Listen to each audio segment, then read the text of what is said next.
అనకాపల్లిలో ఏర్పాటు చేసిన స్వచ్ఛాంధ్ర స్వర్ణాంధ్ర కార్యక్రమానికి ఏపీ సీఎం చంద్రబాబు హాజరయ్యారు. ఇప్పుడు లైవ్ చూద్దాం. కానీ ఈ రోజు నా ఆలోచన, మీరు ఏ ఆఫీసుకు పోయే పని లేకుండా ఏ పని కావాలన్నా మీ ఫోన్ ద్వారా మీ ఇంట్లో మీకు చేసి పెట్టే బాధ్యత నాది. అదే సుపరిపాలన. అందుకే ఇప్పుడు నేను మొన్న కలెక్టర్స్ కాన్ఫరెన్స్ లో ఒకటి చెప్పాను. ఆ మాట మీరింటే నేను చెప్పింది speed of doing delivering governance. Government సేవల్ని ఎంత తొందరగా మీకు ఇవ్వగలుగుతాం, ఎంత స్పీడ్గా ఇవ్వగలుగుతాం, ఎంత అవినీతి లేకుండా ఒక్క పైసా డబ్బులు అడగకుండా మీకు సేవలు ఏ విధంగా అందిస్తామని నేను ఆలోచిస్తున్నా. తొందరలోనే మీరు చూస్తారు. నాది ఎప్పుడు కూడా ఉడుంపట్టు, ఒకటి అనుకుంటే దాన్ని సాధించే వరకు వదిలిపెట్టను. తొందరలోనే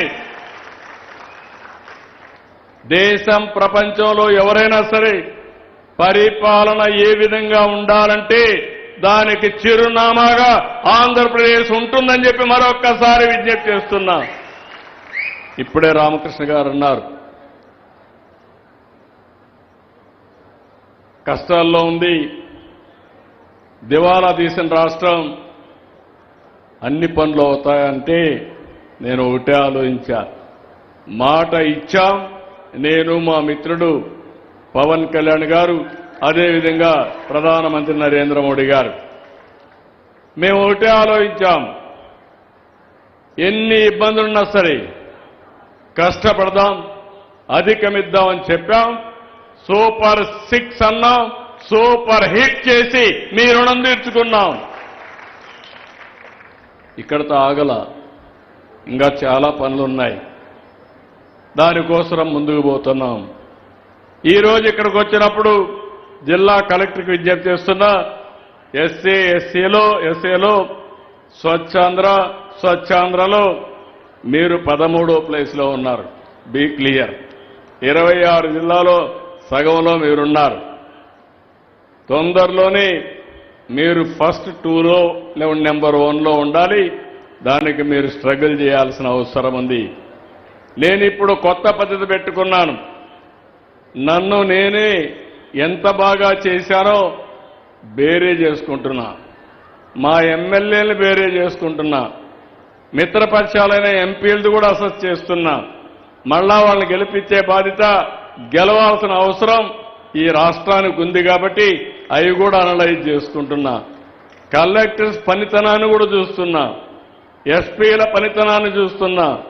మీ గ్రామంలో ఉండే చిన్న అధికారి ఉంటే ఆ అధికారి పనితనాన్ని కూడా చేసి ఒకసారి చెప్తా, రెండోసారి చెప్తా, మారకపోతే ఏం చేయాలన్నా మారే వరకు వదిలిపెట్టనని మరొకసారి మీ అందరికీ హామీ ఇస్తున్నా.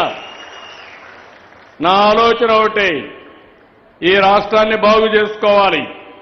అది మన చేతుల్లో ఉంది.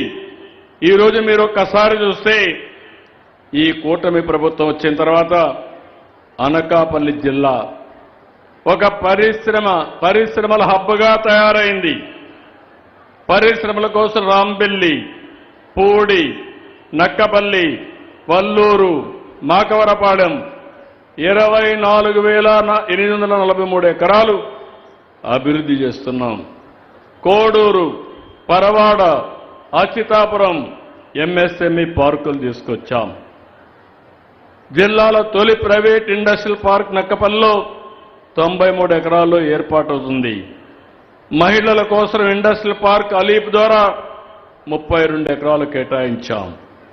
ఇప్పటికే మీరు చూస్తే 2,89,000 కోట్ల రూపాయలు పెట్టుబడులు ఒక జిల్లాలో 46 పరిశ్రమలు వస్తున్నాయి.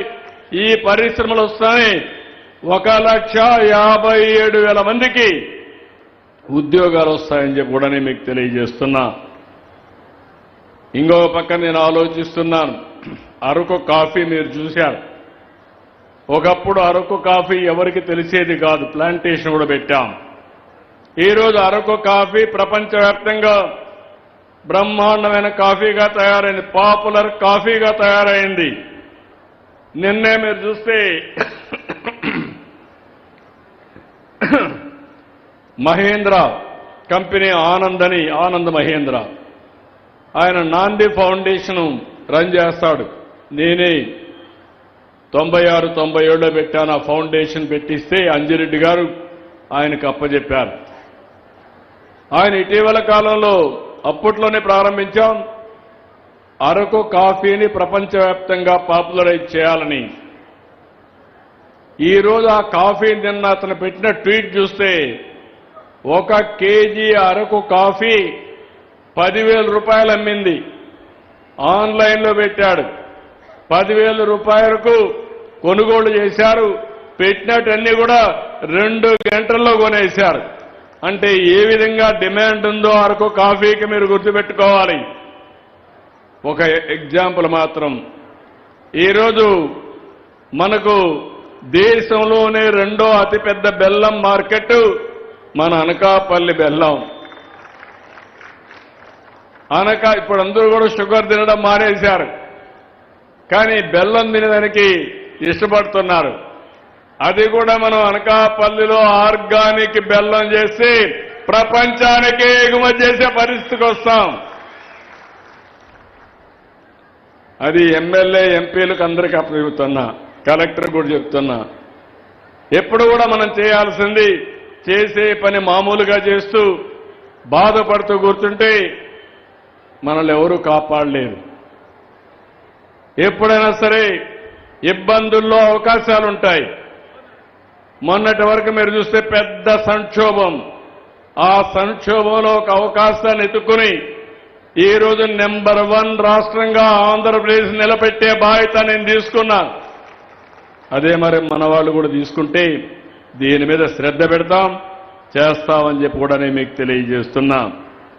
పోలవరం ఎడమ కాలువ, ఉత్తరాంధ్ర సుజల స్రవంతి వార్ ఫుటింగ్ మీద చేశాం. చాలా డిఫికల్టీస్ ఉన్నాయి, అవన్నీ కూడా చేసి ఇంకొక 1-2 నెలల్లో ట్రయల్ రన్ కింద పోలవరం నీళ్లు అనకాపల్లికి వస్తాయని చెప్పి మీ అందరికీ హామీ ఇస్తున్నా. ఇది అయిన తర్వాత ఈ యొక్క గోదావరి నీళ్లు వంశధారకు అనుసంధానం చేస్తాం. ఉత్తరాంధ్రలో ఉండే అన్ని ఇరిగేషన్ ప్రాజెక్ట్స్ ని పూర్తి చేస్తాం. నిన్నే నేను కేంద్ర మంత్రిని నిర్మలా సీతారామన్ గారు కలిసి ఉత్తరాంధ్ర అభివృద్ధి కోసం డబ్బులు మనం అడిగాను. పూర్వోదయ కింద అది వస్తే బ్రహ్మాండంగా మనం ముందుకు తీసుకుపోతాం. అందుకే హామీ ఇస్తున్నా, 2-3 ఏళ్లలో ఉత్తరాంధ్రలో అన్ని ఇరిగేషన్ ప్రాజెక్టులు పూర్తి చేసే బాధ్యత ఈ ప్రభుత్వం తీసుకుంటాం. మొన్నే విశాఖపట్నం పెట్టుబడుల సదస్సు గ్రాండ్ సక్సెస్ అయింది. 13,26,000 కోట్ల రూపాయల పెట్టుబడులు వచ్చాయి. 610 ఎంఓయూలు చేశాం. ఇవి వస్తే 16 లక్షల మందికి ఉద్యోగాలు వస్తాయి.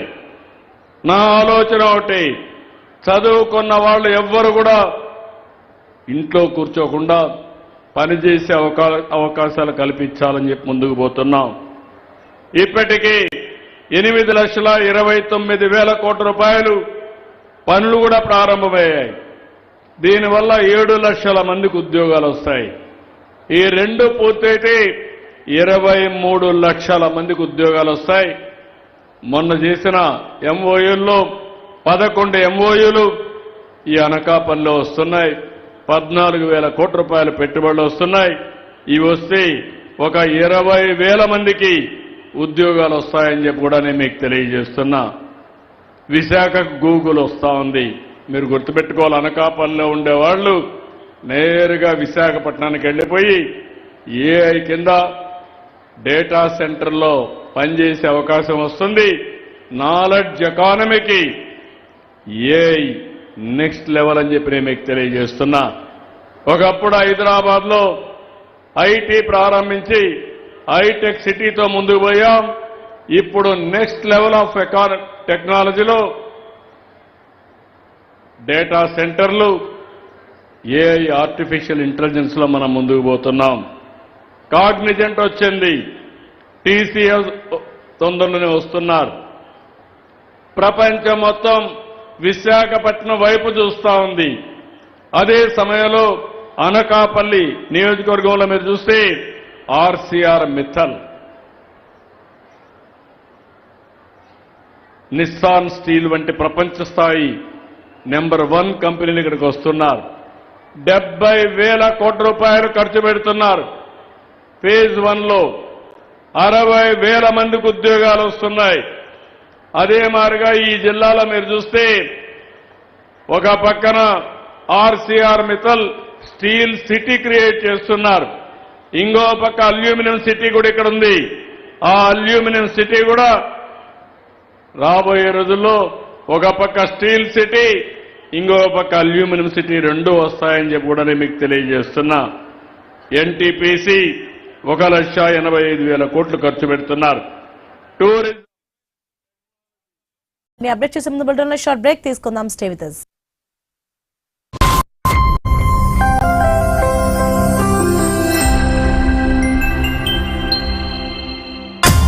గుమగుమల వంటలే వంటలే ఆచివారి కారం పొడి రుచులతో పండగే ఇది ఎందులో వేసిన సూపరు సూపరు అన్నంలో కలుపుకుంటే గుటకలే గుటకలే ప్రతి ఇంట కోరేది ఆచి కారం పొడి.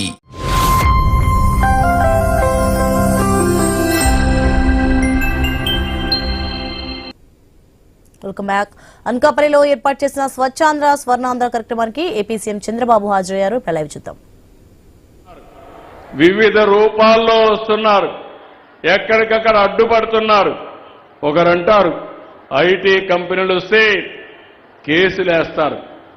నేను మెగా డిఎస్సీ పెడితే 40-50 కేసులు వేస్తే ఒక పక్క పని చేయాలి, ఇంకో పక్క ఆ కేసుల మీద పోరాడాలి. నిన్నే కానిస్టేబుల్ ఉద్యోగాలు ఇస్తే దానికి కూడా కోర్టు పోయే పరిస్థితికి వచ్చారు. ఇలాంటి చాలా చేస్తే నేను ఒకటే చెప్తున్నా, భూబకాసురులు ఎంతమంది వచ్చినా ఎన్ని అడ్డంకులు సృష్టించినా నేను అనుకున్న లక్ష్యాన్ని చేరే వరకు వదిలిపెట్టనని మరొక్కసారి మీ అందరికీ హామీ ఇస్తున్నా. నిన్నే మీరు చూశారు, నేను ఈరోజు ఇచ్చింది పేదల కోసం మెడికల్ కాలేజీలు ఇచ్చాం. మీ అందరూ ప్రజలోడు గుర్తుపెట్టుకోవాలి, నేనిచ్చింది ప్రైవేటుకి కాదు, మేనేజ్మెంట్ ఇచ్చాం. దానివల్ల సీట్లు పెరుగుతాయి, హాస్పిటల్స్ లో అడ్మిషన్స్ అన్ని ఎన్టీఆర్ వైద్య సేవ కిందనే ఉచితంగా చూపిస్తాం. అదే మాదిరిగా ఇన్ పేషెంట్స్ అందరినీ 70% వీళ్ళకే వస్తాయి. ఇలాంటివి వస్తే ప్రైవేటుకి ఇచ్చామని కావాలని మాట్లాడే పరిస్థితికి వస్తున్నారు. అంటే మనందరం గుర్తుపెట్టు